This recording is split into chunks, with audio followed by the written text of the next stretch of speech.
All right, Shalom. For the phone, so give all praise, glory, and honor to you. How about Shem Shai, by Shem Harakakodash Bakatham. Double honor to the apostles and elders, great millstone, and to all the occupants across the globe, teaching the word and truth and sincerity. I want to say Shalom. Shot down now from the great millstone camp in Chicago with a quick hit. And it's a touchy subject. All right, I'm going to try to refrain from using words that might alert the algorithm and get this page clipped or banned or anything. So I'm going to try to be very careful about how I word this, but we're going to the topic of child grooming, okay? And when you hear that, you think of uh, degenerate acts that are perpetrated by adults on young children, in which that is the case. Well, here in America, which is the land of confusion and perversion, but we really are to groom our children.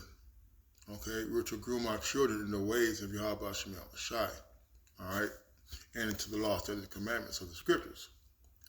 So I just want to get to this. It says group. Says I look up the word as you can see it there, right? Okay. It said, what is the meaning of blank blank? It says grooming is when someone builds a relationship, trust, and emotional connection with a child or young person so they can manipulate, exploit, and abuse them. Okay. And that is true. You have these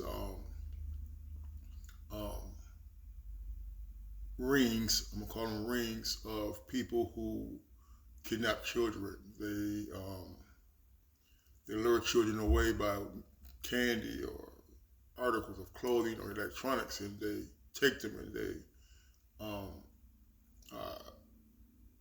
get them to live a lifestyle that is perverse and wicked.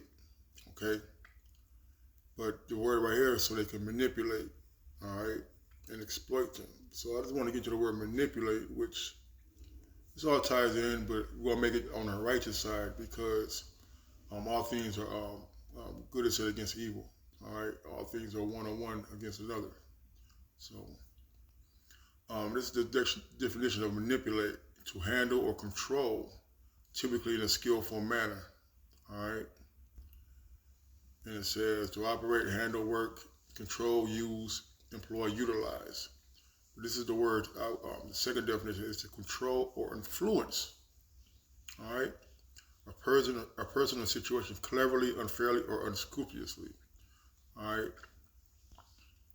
But one of the words they have here is to influence, to steer, to direct, and to guide.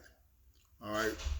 So when we refer to the word of grooming a child, training a child, we are instructing them in the ways of Yahweh Shem Shai, that they may grow up to be productive citizens, not only here in America, but to be productive citizens to the nation of Israel.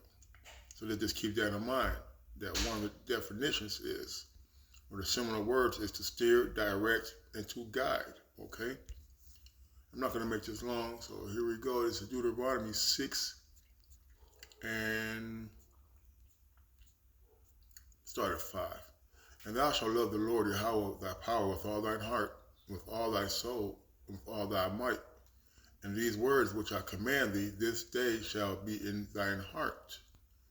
And thou shalt teach them diligently unto your children, and shalt talk of them when thou sittest in thine house, when thou walkest by the way, when thou liest down, and when thou wakest up. So these laws, statutes, commandments are to be taught to our children all of the days, all of the hours.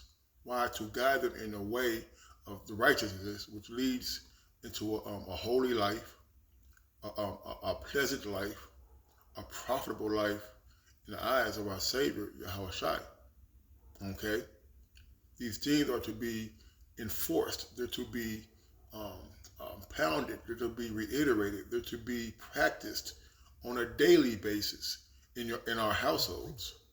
Okay, and this is something that we what they call child grooming, because we are grooming them to be righteous Israelites in the eyes of Yahweh Shem Shai. You see. We don't take our children and groom them to be drug dealers, groom them to be degenerates or unscrupulous people that one day will get released into society and become degenerates. You see, this is our wisdom in the sight of the nation. So when these things are being taught, you can confidently through the Spirit say that you brought them up in the way they should go, so they are released into the world. They're not walking around half naked.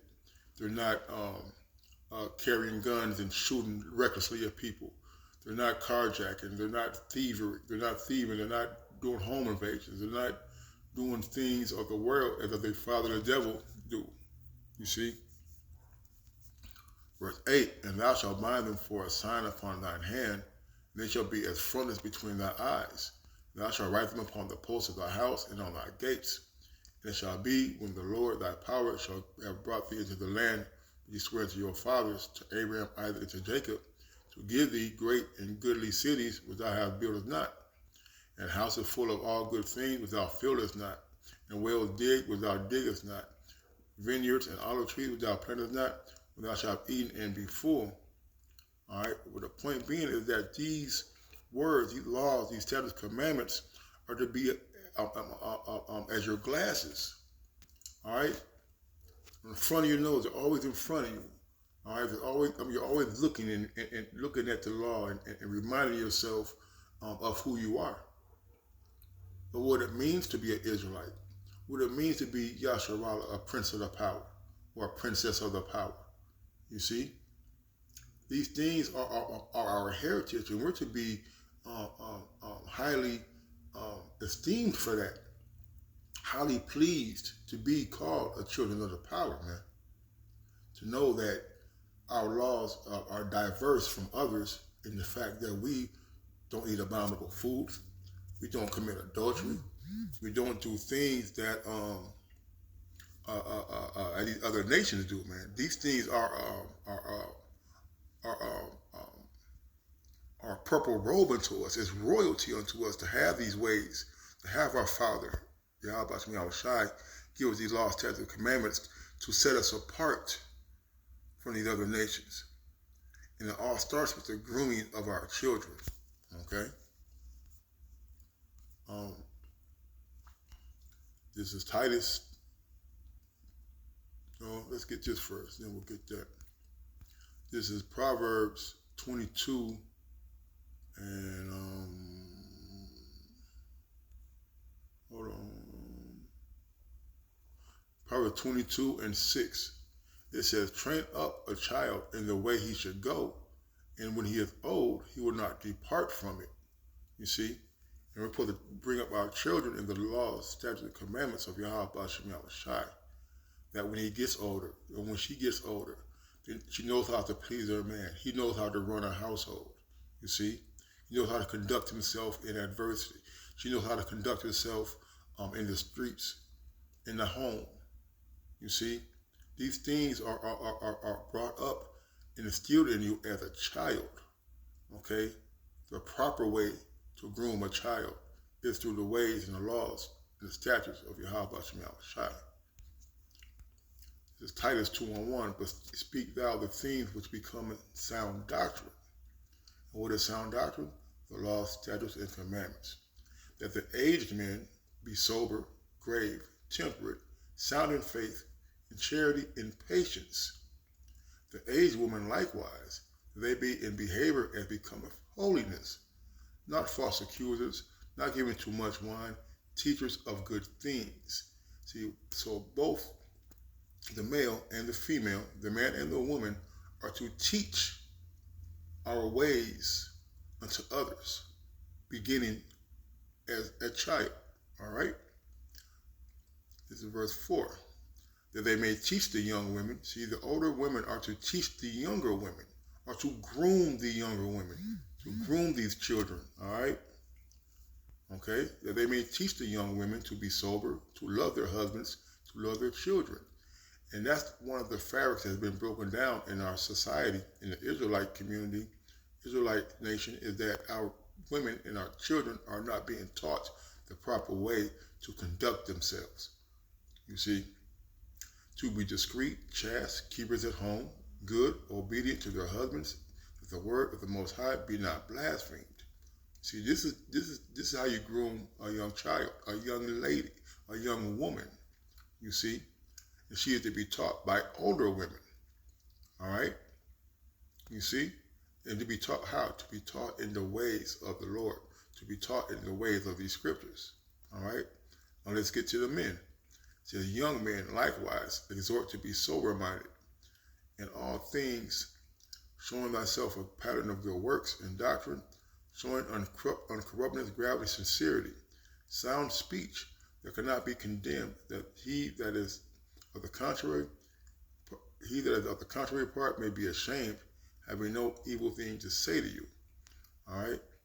So our job is to be an example, okay, to younger men, to younger boys, of how to conduct themselves and to grow in the spirit. That when you are releasing to the word, you're not emotional over somebody stepping on your Jordans. You're not emotional by somebody taking too long ahead of you in the line and you're getting disgruntled, or somebody not putting the right amount of mayonnaise on your bread and you blow his brains out, man. You see? All right.